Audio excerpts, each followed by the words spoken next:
Hello दोस्तों, welcome to Raja hub. मैं आप सबका झारखंड धनबाद से आफ्ताब स्वागत करता हूं। दोस्तों, आज हम लोग 23 जून के करंट अफेयर्स के कुछ इंपॉर्टेंट क्वेश्चन को देखने वाले हैं। साथ ही उन सभी क्वेश्चनों का जो हम लोग है विस्तार में चर्चा भी करेंगे। तो चलिए स्टार्ट करते हैं 23 जून के करंट अफेयर्स को। आज का हमारा पहला क्वेश्चन है, देखिए, रक्षा मंत्रालय और गृह मंत्रालय ने अग्निवीरों के लिए 4 साल की सेवा के बाद कितने प्रतिशत नौकरियां आरक्षित करने का घोषणा किया है? तो 10%। ठीक है, रक्षा मंत्रालय और गृह मंत्रालय ने अग्निवीरों के लिए जो है 4 साल सेवा के बाद 10% नौकरियां आरक्षित करने की घोषणा किया है। ठीक है, अग्निवीरों के लिए जो है 4 साल सेवा करने के बाद 10% नौकरियां आरक्षित करने की घोषणा किया है। आगे देखिए कि उसी में है कि नागरिक उड्डयन मंत्रालय ने कहा है कि एयर ट्रैफिक सर्विसेज समेत अन्य क्षेत्रों में अग्निवीर सेवाएं दे सकते हैं। ठीक है, नागरिक उड्डयन मंत्रालय ने क्या कहा है कि ट्रैफिक सर्विसेज समेत अन्य क्षेत्रों में भी अग्निवीर सेवाएं दे सकते हैं। वहीं वित्त, शहरी विकास और पेट्रोलियम मंत्रालय भी अग्निवीरों को नौकरी पर रखने के लिए काम कर रहे हैं। वित्त, शहरी विकास और पेट्रोलियम मंत्रालय भी जो है अग्निवीरों को नौकरी पर रखने के लिए काम कर रहा है। अगला क्वेश्चन को देखते हैं, क्वेश्चन नंबर 2। क्वेश्चन नंबर 2 है कि किस ऑस्ट्रेलियाई खिलाड़ी वनडे इतिहास में 99 रन पर स्टंप आउट होने वाले दूसरे क्रिकेटर बन गए हैं? ठीक है, तो डेविड वार्नर जो है यह दूसरे खिलाड़ी बन गए हैं वनडे इतिहास में 99 रन पर स्टंप आउट होने वाले। डेविड वार्नर दूसरे खिलाड़ी बने। ऑस्ट्रेलियाई ओपनर डेविड वार्नर वनडे इतिहास में 99 रन पर स्टंप आउट होने वाले दूसरे क्रिकेटर बन गए हैं। उसी में देखिए अगला बिंदु है कि 21 जून 2022 को कोलंबो यानी श्रीलंका में खेले गए चौथे वनडे में धनंजय डी सिल्वा की गेंद पर निरोशन डिकवेला ने वार्नर को स्टंप आउट किया। इससे पहले 2002 में वेस्टइंडीज के खिलाफ पूर्व भारतीय बल्लेबाज वीवीएस लक्ष्मण 99 रन पर स्टंप आउट हुए थे।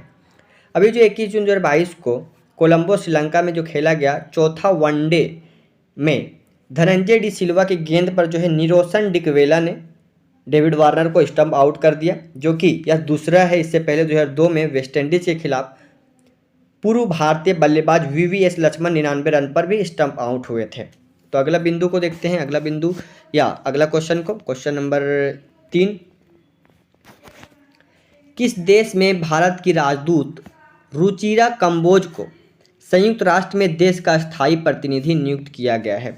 ठीक है, किस देश में जो है राजदूत रुचिरा कंबोज को संयुक्त राष्ट्र में देश का अस्थायी प्रतिनिधि नियुक्त किया गया है? तो भूटान में नियुक्त किया गया है। ठीक है, भूटान में भारत की राजदूत रुचिरा कंबोज को संयुक्त राष्ट्र में देश का अस्थायी प्रतिनिधि नियुक्त किया गया है।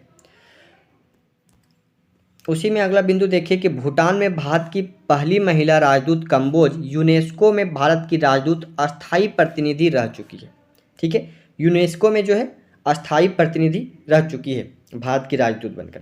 1987 बैच की आईएफएस अधिकारी कंबोज साल 2014 में संयुक्त राष्ट्र सुरक्षा परिषद के सुधार एवं विस्तार पर काम करने वाली G4 टीम का हिस्सा थी।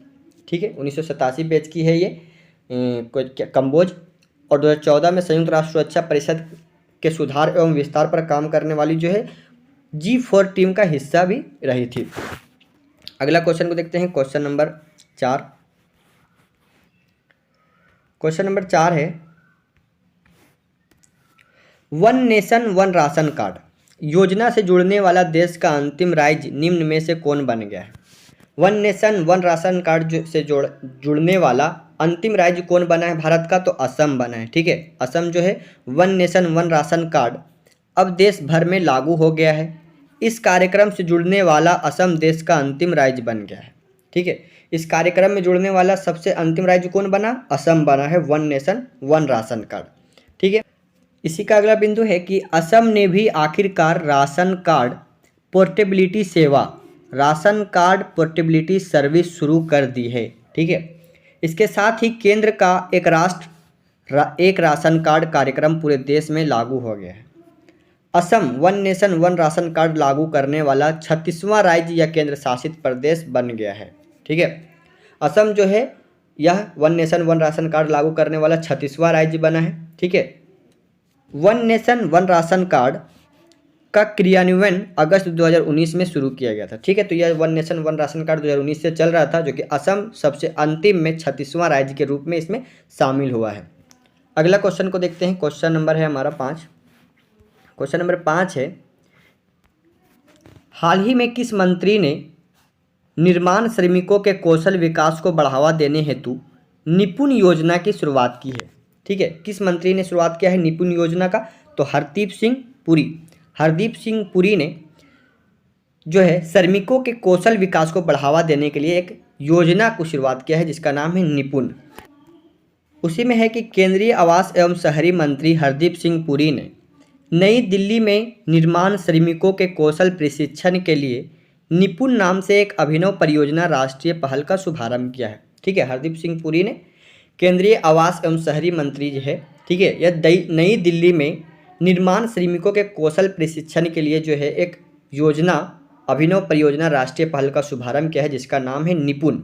ठीक है, इसी का अगला बिंदु को देखते हैं। राष्ट्रीय कौशल विकास निगम NSDC से प्रशिक्षण हासिल करने के बाद श्रमिकों को विदेशों में भी काम के अवसर मिलेंगे।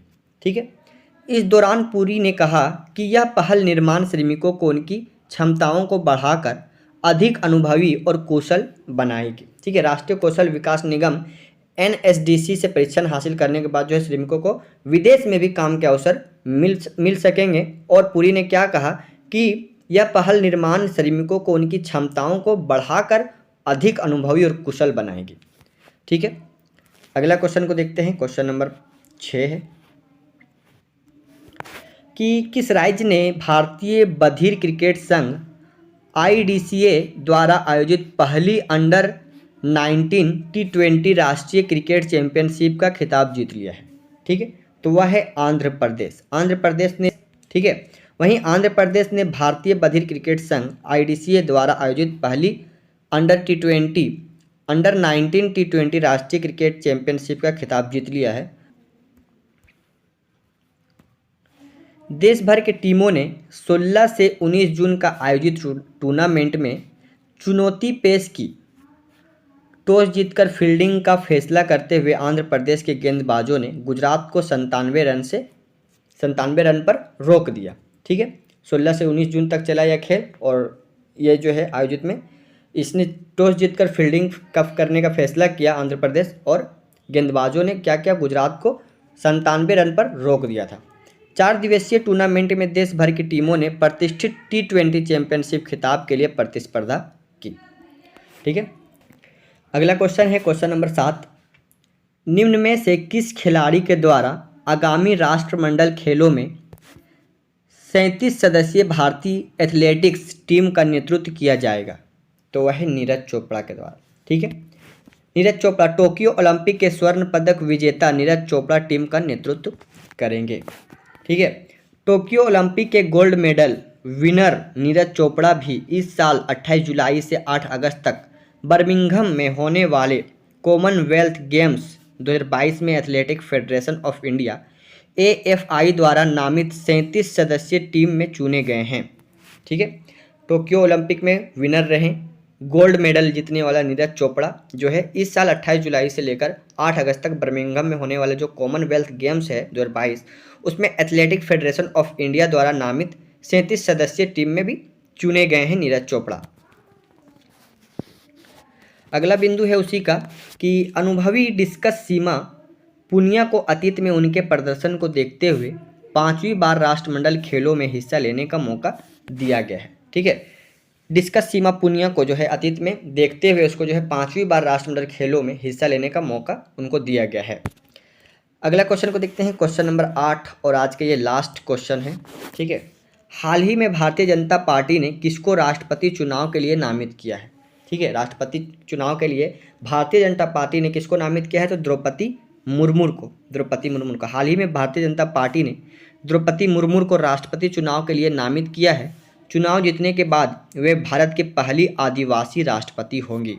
ठीक है, भारत की जो है चुनाव जीतने के बाद अगर चुनाव जीत जाती है तो यह भारत की पहली आदिवासी राष्ट्रपति होगी। इसी का अगला बिंदु देखते हैं। देखिए, द्रौपदी मुर्मू भारतीय जनता पार्टी के नेता हैं, ठीक है। उनका जन्म 20 जून 1958 को ओडिशा के मयूरभंज जिले में हुआ था, ठीक है। ओडिशा में जन्मी है यह 20 जून 1958 को, यह भारतीय जनता पार्टी के नेता हैं, ठीक है। वे आदिवासी समाज से संबंधित है। उन्होंने भारतीय जनता पार्टी के अनुसूचित जनजाति मोर्चा के उपाध्यक्ष के रूप में भी काम किया। इन्होंने भारतीय जनता पार्टी में जो है अनुसूचित जनजाति मोर्चा के उपाध्यक्ष के रूप में भी काम किया है यह द्रौपदी मुर्मू ने, ठीक है। तो दोस्तों ये था हमारा 23 जून का करंट अफेयर्स, ठीक है। तो अगर आप लोग को ये वीडियो अच्छा लगा हो तो वीडियो को लाइक करिए, शेयर करिए और सब्सक्राइब कर लीजिए, और साथ में बेल आइकन को भी प्रेस कर लीजिए ताकि हमारे आने वाले सभी वीडियो की नोटिफिकेशन आपको तुरंत मिले। तो चलिए मिलते हैं फिर अगले वीडियो में, तब तक के लिए धन्यवाद।